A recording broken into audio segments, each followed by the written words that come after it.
देशर निर्वाचन चली गणतंत्र रे विराट प्रक्रिया रे जनता सर्वशक्तिमान जहाँ संविधान कहूची जनता जवाब मागिबे और नेता जवाबदेही हेबे। एभली समय रे देशर क्यों क्यों प्रसंग एबे निर्वाचनी मुद्दा तार विश्लेषण होउची।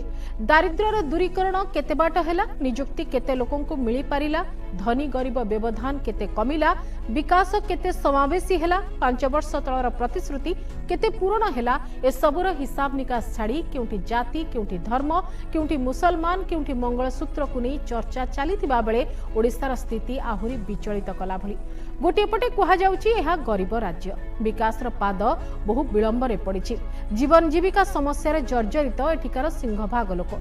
किंतु से सबु छाड़ी एबे ओडिशार अस्मिता संकट रे ओडिया भाषार अस्तित्व विपद रे एठी संस्कृति साहित्य परंपरा चलणी सबु कुआडे क्षुण्ण होई गेलानी बोली सारा देश रे हुरी पड़िछि। भाषा भित्तिरे गठन होइतिबा प्रथम राज्य रे एभली एक प्रसंग को निर्वाचनी मुद्दा करिबा एक सुचिंतित रणनीति एथिरे संदेह नथिले मध्य एहार पक्ष विपक्ष होई भिन्न भिन्न प्रकारे आलोचना करा जाउछि। तेबे आज जो निर्वाचनी मुद्दा आसीछि ता पछर कारण आउ किछि रहिछि। कहा जाउछि किछि अण ओडिया हमकु शासन करूछंती, ओडिया लोकंक ठारू अधिक बाहर राज्यर लोक ओडिसा रे काम पाउछंती। आम भाषा को सठिक भाव में कहा जाउछि ना ए संस्कृति सठिक भाव बुझा जाउछि। बाहर लोक आम भावना को बुझिबे केमिति आ गुरुत्व देबे केमिति बोली प्रश्न उठिछि, जेउंति पई सबु छाड़ी अस्मिता को प्राथमिकता दिया जाउछि। आम भाषा ओडिया, आम संस्कृति रे थिबा अनन्य विभव, आम मानकर परिचय एकथा आमे समस्ते जानू। तथापि आम माँ माटी प्रति संकट बढ़ी बढ़ी चली एभली धारणा को नहीं चर्चा आरंभ होइछि। तेबे भाषा प्रति विपद बढ़िबार आशंका केवल आम राज्य परिप्रेक्षी नुहे, प्रति भाषाभाषी अंचल विशेष रे रही आसीछि।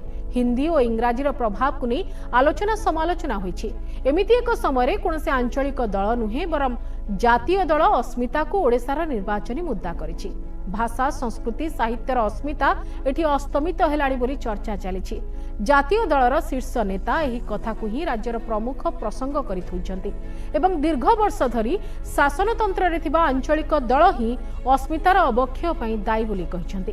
तेबे अभिधान रे अस्मितार अर्थ अहंज्ञान, निज भाषा संस्कृति साहित्य को नहीं गर्वित हेबा, निज परिचय को नहीं हीनमन्यतार शिकार नहेबा भली कथा को ए शब्द सूचाए।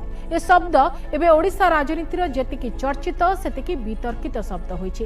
किंतु जनता कोन वास्तव रे प्रसंग को तांको नीतिदिनिया जीवन रे एक गुरुत्वपूर्ण कथा बोली विचार करंती। दर वृद्धि और बेरोजगारी सह विभिन्न सामाजिक आर्थिक चिंतारे थिबा सिंहभाग लोकंकु ए शब्द कोनसी प्रकार प्रभावित करिवो कि? ए शब्द कोन विजय परे एक समस्या विहीन जीवन रो प्रतिश्रुति देउछि कि अस्मिता नष्ट करिथिला आमे फेरई देलु एहाकु अनुभव करि परिबा भली चित्र देखै परिबो कि? नेता सुविधा देखी गोटिए देश गोटिए भाषा कहूतिबा बेले गोटिए राज्यर भाषा को नहीं सेमाने चिंतित यह विश्वास योग्य कि ओडिशार निर्वाचन एथर ओडियार अस्तित्व पई हेबो, आगामी पीढ़ीर भविष्यत सुरक्षित रखिबा पई हेबो बोली कुहागला। तेबे ओडिया जाति जदि एते विपदरे तेबे ताकू चेतई देबा पई ए निर्वाचन ही प्रकृष्ट समय कि? जदि अस्मिता एते क्षुण्ण हेलाणी तेबे निर्वाचन जाए आम नेता अपेक्षा काहेकि कले? ओडिया अस्मितार परिभाषा वास्तव रे कोन?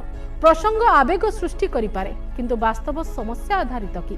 अस्मिता को आळ करी आउ किछि कुहा जाउछि कि जहा सीधा कहि परिबेनी ताकु शब्द रे छंदी परसा जाउछि कि? ए प्रश्न भी उठुछि जे मो जातिर अस्मिता कोन एते सस्ता किए जणे क्षुण्ण करि पारे आ केउ जनक द्वारा तार प्रतिष्ठा फेरी पारे? वास्तव रे अस्मितार अर्थ राजनीति गुरुत्व रखे कि? ए शब्द निज अस्तित्व को नहीं गर्व करिवार कथा कहूतबा बेले अन्य प्रति नकारात्मक भावना पई व्यवहार हेबा सुविधावाद और देवालिया चिंताधारा नुहे तो।